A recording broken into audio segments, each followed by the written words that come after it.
صلی اللہ علیہ وسلم کے ایک صحابی ہیں حضرت سعد رضی اللہ تعالیٰ عنہ. حضرت سعد رضی اللہ تعالیٰ عنہ کے ایمان کا جو سبب جب انہوں نے اسلام قبول کیا، حضرت سعد بن ابی وقاص پورا نام ہے آپ کا، آپ فرماتے ہیں کہ میری والدہ نے اسلام قبول نہیں کیا تھا اور کیفیت یہ ہو گئی کہ اب والدہ مائدہ میرا پیار بھی ماں کے ساتھ بہت زیادہ تھا، اور یہ حالت ہو گئی کہ اب گلی کوچوں کے اندر یہ بات شروع ہو گئی کہ میری ماں نے بھوک ہڑتال کر دی کہ اگر تو اسلام سے لوٹ کر واپس نہیں آتا تو اس وقت تک انہوں نے، ان کی والدہ نے بھوک ہڑتال کا اعلان، اب گلی کونے پہ جہاں کہیں بھی وہ سعد کی والدہ جو ہے انہوں نے بھوک ہڑتال کا اعلان کر دیا ہے. اس طرح کی کیفیت ہو گئی تو بڑی مشکل ایام تھے. فرماتے ہیں میں گیا اپنی ماں کے ہاں، جب والدہ کے ہاں پہنچا تو قبیلے کے لوگ بھی، اور قبیلے والے تو ویسے آدھی کے ساتھ کچھ اور زیادہ لگا کر ہی بات کرتے ہیں، یہ فطرتی عمل ہے. تو فرماتے ہیں رشتہ داروں نے عجیب و غریب باتیں کرنا شروع کر دی. جب میں وہاں پہنچا تو قبیلے والے بھی اکٹھے ہو گئے. کہا اب جو ہے نا حضرت سعد جو ہے یہ واپس پلٹ آئیں گے اپنے پرانے مذہب کی طرف.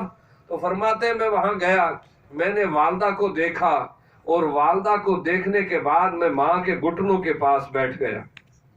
اب جب گھٹنوں کے پاس بیٹھا تو اب انہوں نے کہا ابھی تو سعد بس واپسی کا اعلان کرنے والے ہیں، کیونکہ اب جب یہاں یہ اس کیفیت میں آ گئے ہیں. تو میں نے گھٹنوں پہ ہاتھ رکھ کر کہا اماں یہ بتا تیری کتنی جانیں ہیں؟ اماں یہ بتا تیری کتنی جانیں ہیں؟ تو اماں نے کہا میری ایک جان ہے.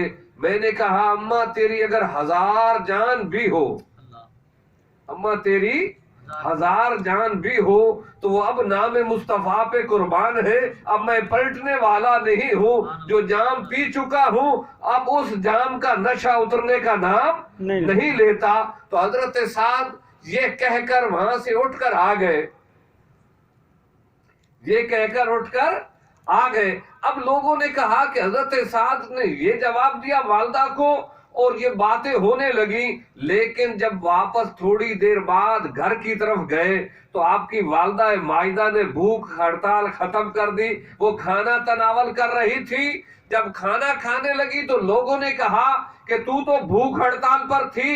انہوں نے کہا بات تو تمہاری صحیح ہے، لیکن وہ بیٹا میرا ہی ہے، اس کی تربیت میں نے ہی کی ہے. اگر میرا بیٹا میری ایک ابرو ہلنے پر اپنا سب کچھ قربان کرنے کو تیار تھا تو آج بھی میرے بیٹے نے کچھ ایسا دیکھا ہے کہ جس سے دیکھنے کے بعد اب وہ میری بات اگر نہیں مان رہا تو ایسے مقام پہ پہنچ چکا ہے کہ جہاں سے اس کا پلٹنا واپس ممکن نہیں ہے. تو لہذا میں نے بھوک ہڑتال کا سبحان اللہ سبحان اللہ. تو وہی حضرت سعد بن وقاص رضی اللہ تعالی عنہ فرماتے ہیں مجھ پر قرض بہت زیادہ چڑھ گیا، مجھ پر قرض بہت زیادہ چڑھ گیا، اور میں نے سرکار صلی اللہ علیہ وسلم کی بارگاہ میں عرض کی یا رسول اللہ قرض کی وجہ سے میرا رواں جو ہے وہ جکڑا جا چکا ہے، اور اب اس قرض کو واپس کرنا میرے بس کی بات نہیں رہی ہے. تو میرے آقا نے فرمایا کہ تو ان کو کہہ دے کچھ ابھی لے لیں گے کچھ بعد میں لے لے. عرض کی یا رسول اللہ یہ بھی کہہ چکا ہوں، لیکن قرض کھا جو ہے وہ کہتے ہیں کہ بس اب ہمیں تو اپنا پیسہ ابھی واپس چاہیے. آپ نے فرمایا تیرے پاس کھجوروں کا باغ ہے، وہ کھجوریں بیچ کے انہیں دے دینا. عرض کی یا رسول اللہ وہ کھجوروں کا تو میں نے وعدہ کیا ہوا ہے ان سے کہ کھجوریں بیچ کے تمہارا قرض اتار دوں گا. تو فرماتے ہیں آقا، میں نے آقا کی بارگاہ میں عرض کی یا رسول اللہ اگر 11 گنا بھی وہ کھجوریں ہو جائیں تو میرا قرض پھر بھی نہیں اترتا. سرکار نے فرمایا اچھا ٹھیک ہے آپ چلو باغ کی طرف میں آ رہا ہوں. تو آقا صلی اللہ علیہ وسلم تھوڑی دیر بعد چادر مبارکہ وہ کملی مبارک کردوں میں لی، میرے آقا وہاں سے چلے. حضرت سعد فرماتے ہیں میرے آقا نے پہلے میرے باغ کے گرد چکر کاٹا، ایک چکر میرے باغ کے گرد لگایا. پھر جہاں میں نے کھجوریں اکٹھی کر کے رکھی تھی آقا وہاں زمین پر جلوہ گر ہو گئے، زمین پر بیٹھے، آپ نے چادر کو ان کھجوروں کے اوپر ڈالا اور فرمایا سعد اب قرض مانگنے والوں کو بلاؤ۔ سبحان اللہ۔ فرماتے ہیں میں نے قرض مانگنے والوں کو بلانا شروع کیا، ایک کو بلایا، اس کی کھجوریں تول کے جب اس کو دے چکا، میں نے عرض کی یا رسول اللہ اس کا قرض اتر گیا ہے، فرمایا کچھ تھوڑی سی کھجوریں فالتو بھی دے دو۔ سبحان اللہ۔ تو فرماتے ہیں میں نے کچھ 4 سے 5 کلو کھجوریں جو تھی وہ اس قرض خواہ کو فالتو میں دی۔ میرے آقا نے فرمایا اب دوسرے کو بلاؤ، میں نے دوسرے کو بلایا، اس کو کھجوروں کے برابر، اس کے قرض کے برابر جب اسے کھجوریں دے چکا، میں نے عرض کی یا رسول اللہ اس کا قرض اتر گیا ہے، میرے آقا نے فرمایا اس کو بھی کچھ فالتو دے دو۔ سبحان اللہ۔ فرماتے میں ایک ایک کو کر کے بلاتا گیا اور ہر ایک کو میرے آقا فرماتے گئے اس کو تھوڑا فالتو دے دو، تو میں نے تھوڑی کھجوریں فالتو اس کو دی۔ جب سارے قرض کا قرض اتر چکا تو میں نے عرض کی یا رسول اللہ اب کوئی قرض مانگنے والا باقی نہیں رہا۔ میرے آقا نے فرمایا اچھا ٹھیک ہے میں جا رہا ہوں اور مجھے آ کر بتانا ہے تو نے کہ کھجوریں کم تو نہیں ہوئی۔ حضرت سعد فرماتے ہیں اس کے بعد میں نے جب کھجوروں کو دیکھا تو وہ پہلے سے زیادہ تھی، میں مسجد نبوی میں پہنچا، جا کر عرض کی یا رسول اللہ وہ کھجوریں تو پہلے سے زیادہ ہیں۔ میرے آقا نے فرمایا جاؤ عمر کو جا کر بتا دو، سبحان اللہ۔ جاؤ عمر کو جا کر بتا دو۔ اب اس کے اندر حکمت کیا ہے کہ میرے آقا نے فرمایا جاؤ عمر کو جا کر بتا دو، تو اصل میں بتانا مقصود یہ تھا کہ جو آقا سے محبت کرنے والے ہیں جب ان کو آقا صلی اللہ علیہ وسلم کا کوئی کمال ان کے سامنے آتا ہے تو وہ خوش ہوتے ہیں، تو فرمایا عمر کو جا کر بتا دو، عمر اس سے خوش ہو جائیں گے۔ حضرت سعد فرماتے ہیں میں سیدنا فاروق اعظم کے ہاں پہنچا، میں نے جا کر عرض کی کہ عمر اب میرا اتنا قرض تھا اور وہ سارا قرض بھی اتر گیا ہے اور کھجوریں بھی پہلے سے زیادہ ہے، تو فرمایا تو اب آ کر مجھے بتا رہا ہے نا، تو اب آ کر مجھے بتا رہا ہے۔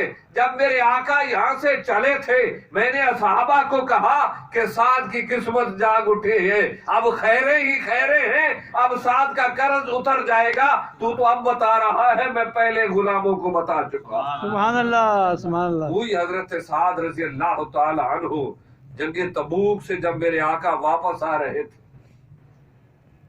تو ان کا گھوڑا کمزور تھا، حضرت سعد کا وہ پیچھے رہ گیا۔ سرکار نے غلاموں اصحابہ اکرام سے پوچھا سعد کہاں رہ گئے ہیں؟ عرض کی یا رسول اللہ ان کا اونٹ جو ہے وہ کمزور تھا، وہ پیچھے رہ گئے ہیں۔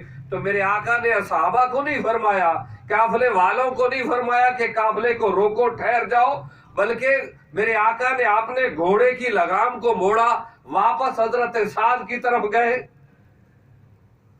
اپنے پاس کوئی بلائے تو وہ تو بڑی بات ہے، لیکن آقا اگر غلام کی طرف تشریف لے جائیں یہ سب سے بڑا شرف ہے اور یہ سب سے بڑا کمال ہے۔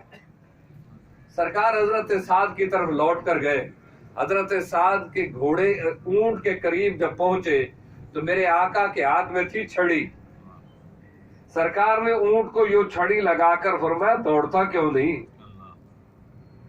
دوڑتا کیوں نہیں؟ تو وہ اونٹ دوڑنا شروع ہوا، میرے آقا بھی گھوڑا دوڑاتے ہوئے حضرت سعد کے ساتھ قافلے کے پیچھے آ گئے۔ اب جب قافلے کے پاس پہنچے تو حضرت سعد کا اونٹ قافلے کو کراس کر کے آگے نکل گیا، اور جب وہ اونٹ آگے نکلا تو میرے آقا صلی اللہ علیہ وسلم نے پھر اپنے گھوڑے کو دوڑایا اور حضرت سعد کے اونٹ کے قریب پہنچ کر فرمایا ہم بھی تیرے پیچھے آ رہے ہیں، اتنا تیز نہ دوڑ، ہمیں بھی تو ساتھ لے کے جا۔ تو اصل میں یہ وہ محبت کی کیفیت ہے، محبت کا عالم کیا ہے کہ اونٹ کو بھی کس انداز سے گفتگو فرمائی کہ ہم بھی تو تیرے ساتھ آ رہے ہیں۔ وہاں پر حضرت سعد فرماتے آگے آ کر ہم نے پڑاؤ ڈالا تو میرے آقا صلی اللہ علیہ وسلم نے فرمایا سعد یہ اونٹ بیچتے نہیں ہو، یہ پسند آ گیا ہے ہمیں، یہ ہمیں پسند آ گیا ہے۔ تو حضرت سعد فرماتے ہیں میں نے عرض کی یا رسول اللہ صلی اللہ علیہ وسلم یہ آپ کا ہے، آپ لے لیں۔ میرے آقا نے فرمایا نہیں میں تو پیسے دوں گا۔ بغیر پیسوں کے یہ نہیں لوگا.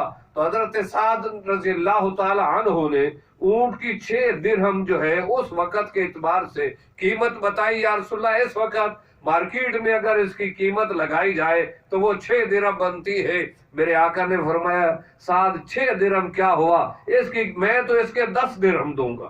سبحان اللہ. میں تو اس کے 10 درہم دوں گا. حضرت سعد کو 10 درہم. سیدنا بلال قریب کھڑے تھے. میرے آقا نے فرمایا بلال تیری جیب میں 10 درہم ہے نا، یہ سعد کو دے دو. سبحان اللہ. سیدنا بلال رضی اللہ تعالی عنہ نے وہ 10 درہم حضرت سعد کو دیے. اور حضرت سعد کو میرے آقا نے فرمایا سعد یہ اونٹ جو ہے یہ آ کر مجھے مدینہ میں دے دینا. مدینہ پہنچے. حضرت سعد فرماتے ہیں اس دن میں نے اونٹ کی بڑی خدمت کی، پیٹ بھر کے اسے کھانا کھلایا، اسے غسل دیا، بازار گیا، اس کی مہار نہیں لے کر آیا، اس کے زیورات لے کر آیا کہ اونٹ کو سجا کر بارگاہ مصطفی میں پیش کر کیا کروں گا. سرکار کی بارگاہ میں وہ اونٹ سجا کے جب میں لے کے پہنچا، میرے آقا نے اس اونٹ کی مہار کو پکڑا. مہار کو پکڑنے کے بعد پھر چند قدم چلے اور چلنے کے بعد مجھے کہا کہ سعد یہ اونٹ میں تجھے بطور تحفہ دے رہا ہوں. سبحان اللہ. یہ اونٹ میں تمہیں بطور تحفہ دے رہا ہوں. تو حضرت سعد رضی اللہ تعالی عنہ کو وہ اونٹ میرے آقا نے بطور تحفہ عطا فرمایا. سبحان اللہ. میرے کریم سے گر قطرہ کسی نے مانگا، دریا بہا دیے ہیں در بے بہا دیے ہیں. سبحان اللہ. سبحان اللہ. یہ ہم عام طور پر اس کو پڑھتے ہیں میرے کریم سے گر قطرہ کسی نے مانگا، دریا بہا دیے ہیں در بے بہا دیے ہیں. یہ در بے نہیں ہے، یہ ہے در بے بہا دیے ہیں. دور بے بہا ہے، در بے بہا. بے بہا دیے ہیں. یعنی میرے کریم سے گر قطرہ کسی نے مانگا، در بے بہا دیے ہیں. ان کی حد ہی کوئی نہیں رہی. اسی طرح ایک حدیث پاک میں آتا ہے حاتم طائی کا بیٹا مسجد مدینہ شریف کی گلی کے اندر کھڑے ہو کر اپنے باپ کی سخاوت کی بات کر رہا تھا. اتنے میں سیدنا امام علی مقام رضی اللہ تعالی عنہ تشریف لائے اور وہ کہنے لگا کہ حسین میرے ابا کی تو سخاوت کا یہ عالم تھا کہ اس کے 12 دروازے تھے. اگر ایک دروازے پہ سائل آتا اسے دیا جاتا، وہ دوسرے پہ آ جاتا پھر دیا جاتا، حتیٰ کہ 12 کے 12 دروازوں پہ اگر سائل آتا تو اسے منع نہ کیا جاتا، ہر دروازے سے اسے عطا کیا جاتا. اور مڑ کر اگر وہ پہلے دروازے پہ پھر آ جاتا تو پھر بھی اسے منع نہ کیا جاتا بلکہ اسے دے دیا جاتا. تو حضرت امام علی مقام رضی اللہ تعالی عنہ نے فرمایا حاتم طائی کے بیٹے چپ کر، تیرے باپ کی سخاوت کیا ہے؟ تیرا باپ تو لوگوں کو دروازوں پہ گھماتا رہتا ہے، اور میرے نانے کی سخاوت کا عالم یہ ہے کہ اگر ایک مرتبہ سائل آ گیا تو اسے اتنا دیا ہے کہ پھر کبھی مانگنے کی ضرورت ہی نہیں بچی. سبحان اللہ. تو سبحان اللہ. میرے کریم سے گر قطرہ کسی نے مانگا، دریا بہا دیے ہیں در بے بہا دیے ہیں. اور علامہ ریاض الدین سہروردی علیہ رحمت نے کیا فرمایا کہ ان کے جود و سخا کا کیا کہنا، لاکھ مانگو کروڑ دیتے ہیں، اور جس راہ وہ نظر نہیں آتے ہم وہ رستہ ہی چھوڑ دیتے. سبحان اللہ. بہرحال ملتمس ہو جناب